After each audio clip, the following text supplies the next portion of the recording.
las maneras de ver, creo que más claramente, de una manera de ver bien las cosas que plantean los políticos, es el impacto que tiene lo que están proponiendo. Y para platicar de ese tema me da muchísimo gusto saludarte, Sergio Curjín, director de Estudios Económicos de Citibanamex. Sergio Cursain, perdón. Director de Estudios Económicos de Citibanamex. ¿Cómo estás, Sergio? Discúlpame por la equivocación con tu nombre. No, hombre, no te preocupes. Es que luego ya ves que estamos muy sensibles con la pronunciación en este país. Bueno, eso sí. ¿Cómo estás, David? Bien, con gusto de saludarte siempre, Sergio. Oye, ustedes hacen, como es tradición en ustedes, un gran estudio sobre lo que plantean las reformas, pero en lo que importa, yo creo, también en pesos y centavos, ¿no?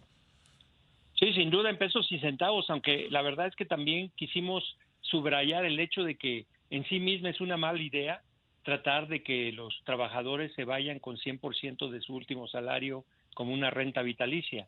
Eso no ocurre en prácticamente ningún país del mundo y pues no tenemos tanto dinero que nos sobre como para no ponerlo donde debe ser. Entonces, es una mala idea y está mal platicada en las iniciativas. Creo que lo hicieron un poquito a las carreras y pues sí, es costoso y sobre todo con la demografía es crecientemente costoso. Sí, no, a ver, prácticamente en ningún lugar del mundo eso sucede. Por muy limitado que esté esto, es ponerle una carga a las finanzas públicas en materia de pensiones, Sergio, verdaderamente grande, ¿no? Sin duda. Y si le vas a poner una carga a las finanzas públicas, pues hazlo, y si hablamos solo de lo social, pues hazlo donde impacte más. En los últimos años se ha privilegiado el mayor gasto social para combatir la pobreza es para las personas de tercera edad. Eso está muy bien, excepto que se han descuidado mucho las de la primera edad, sobre todo la niñez, y se ha privilegiado mucho el dar en efectivo versus dar servicios de calidad. Esto en medicinas y en educación, en muchas cosas. Entonces, todo eso es lo que es previo a decir, oye, está bien, son malas o buenas ideas, pero dime, ¿cómo las van a financiar? Que eso podría ser en sí mismo un tema. Y déjame decirte que... Sí lo es. Sí lo es, claro que lo es, porque las finanzas ya son frágiles, las finanzas públicas, y las fragilizamos mucho con el programa fiscal expansivo que contradice lo que quiere hacer Banco de México, pero bueno, ya está ahí. Y esto se añadiría. Ahora, oye, por cierto, sí. Pepe, perdón que te interrumpa, Sergio. Sí, no, adelante. Oye, ¿ya te fijaste? Y es un dato que a mí me tiene... ¿Ya te fijaste que va a haber 67 países que tengan elecciones este año? Sí. Y que van a votar 4.500 millones de seres humanos este año. Y yo creo que eso presiona las finanzas de todo el mundo, ¿no? Sí, claro, y ya han estado muy, muy presionadas por la crisis del 2008, aunque ya tiene 15 años, y por la crisis de la pandemia del 2020, todo el mundo subió su deuda. México, como no apoyó a las familias en las empresas, pues subió menos que otros y todo es relativo. Entonces, la deuda pública es muy alta con respecto a nosotros mismos, no lo es tanto cuando comparas, porque todo el mundo la subió incluso más que nosotros. Sí. Entonces, en ese contexto y el contexto electoral, que queda muy bien para discutir estas iniciativas, pues sí, las presiones sobre las finanzas públicas. Claramente el programa fiscal de Hacienda para el 2024, pues es un programa electoral.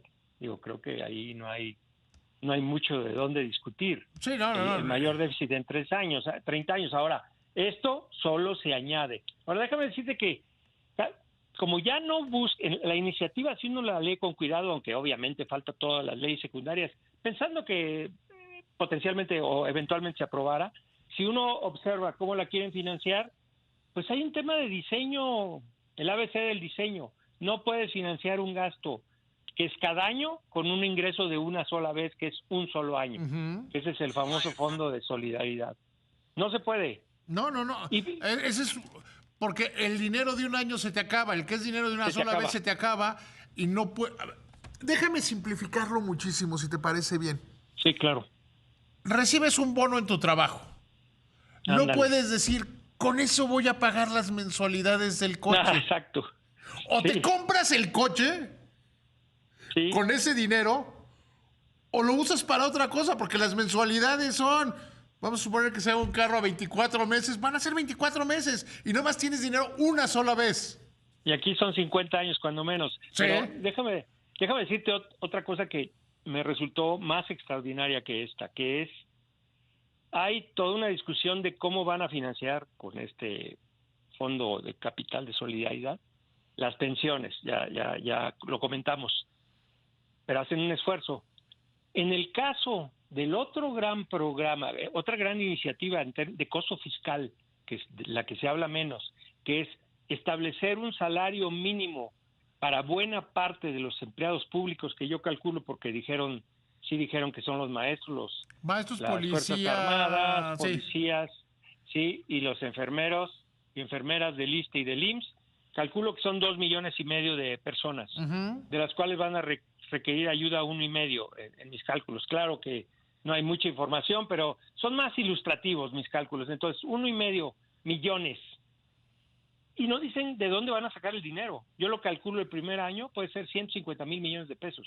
Eso. En cambio, en contraposición sobre las pensiones, como lo hicieron chiquito, ya no hablan de los 6 millones de pensionados. Ya no hablan solo de la ley 97, que son 600,000 actualmente. Ahora dicen, los que ya se pensionaron con la ley 97, pues eso pues ya ni modo. El transitorio 1 de la iniciativa de ley de cambio constitucional sobre pensiones dice, solo se les va a dar el 100% del último salario topado al salario del IMSS a aquellos que empiecen a estar jubilados al otro día de que entre en vigor esto. Con eso te ahorras 600,000 personas de ajustarles el salario al 100%. Entonces, en el corto plazo, 2025, 26, 27, va a ser mucho más caro el salario mínimo para los trabajadores del sector público que lo de pensiones, que pueden ser unos 15,000, 20,000 millones de pesos cada año, los próximos 2 o 3. Pero eso se vuelve 150,000 en 7 años solamente, las pensiones. Y la otra solo va subiendo poquito, la de los trabajadores públicos. Entonces ya tienes 300,000 millones de pesos en el año 2030 sin que hayas puesto ningún aumento en las cotizaciones. Todo es al día a día. Sí, no, pues es el problema de los populistas, sean de izquierda, sean de derecha, sean de un lado, sean del otro, que creen que el dinero es inagotable y que nada más basta con desearlo porque el dinero va a estar ahí, ¿no?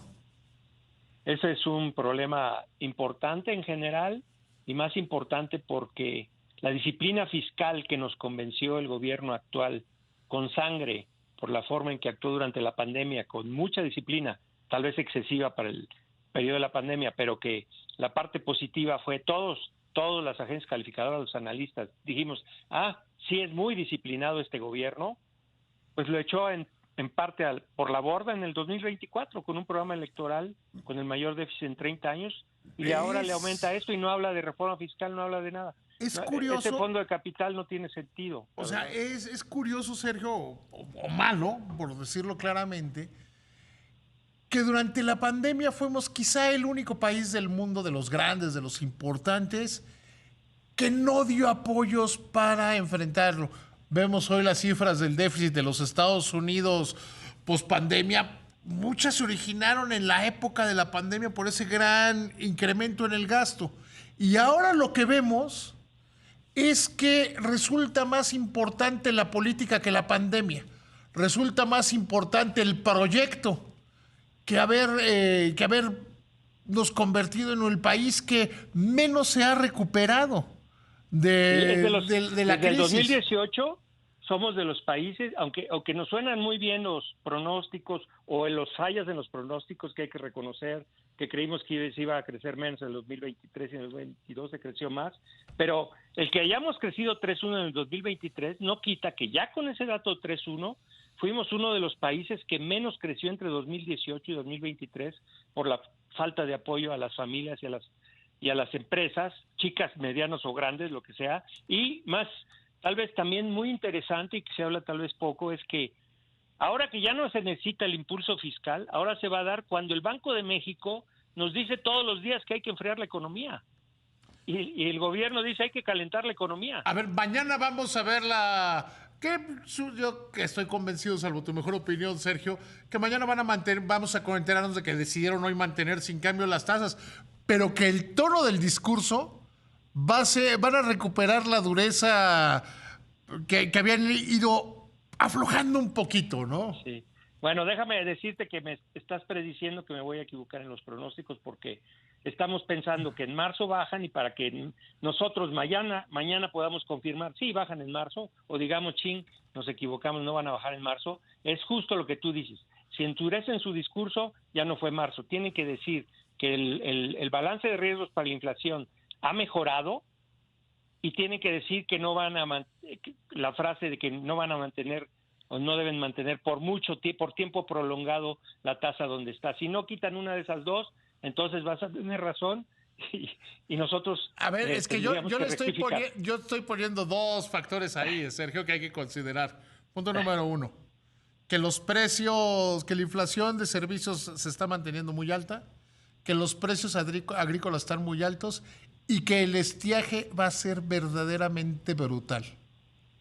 Sí, tienes mucha razón en eso, aunque déjame decirte para defender nuestro pronóstico que la parte subyacente, o sea, sí vemos vemos el repunte de la parte no subyacente y en particular de frutas y verduras, porque hasta eso los pecuarios se han mantenido muy tranquilitos, esperemos que sigan así. Sí, el estiaje va a ser tremendo, lo tenemos contemplado, no traemos 4% para este diciembre de este año, sino 4.3%, que los servicios siguen arriba, por eso traemos 4.5 para este diciembre de este año versus el consenso que está un poquito más positivo que nosotros, pero pensamos que la subyacente sigue bajando. Y te voy a decir un punto bueno, yo le doy mucha importancia desde hace muchos años. El objetivo de Banxico no es 3%, es 4%. Ya lo aprendimos. No buscan el 3, van por el 4, se ponen nerviosos arriba del 4. El promedio desde que tienen el objetivo de 3 ha sido 4.4 desde el 2003 ahora, con todas las juntas de gobierno desde en eso tienes razón. Pues Sergio, mañana veremos quién va teniendo razón en esto. Te agradezco mucho la plática y lo volvemos a hacer pronto, si te parece bien. Claro. Que te vaya muy bien, Sergio. Buenas noches. Bye.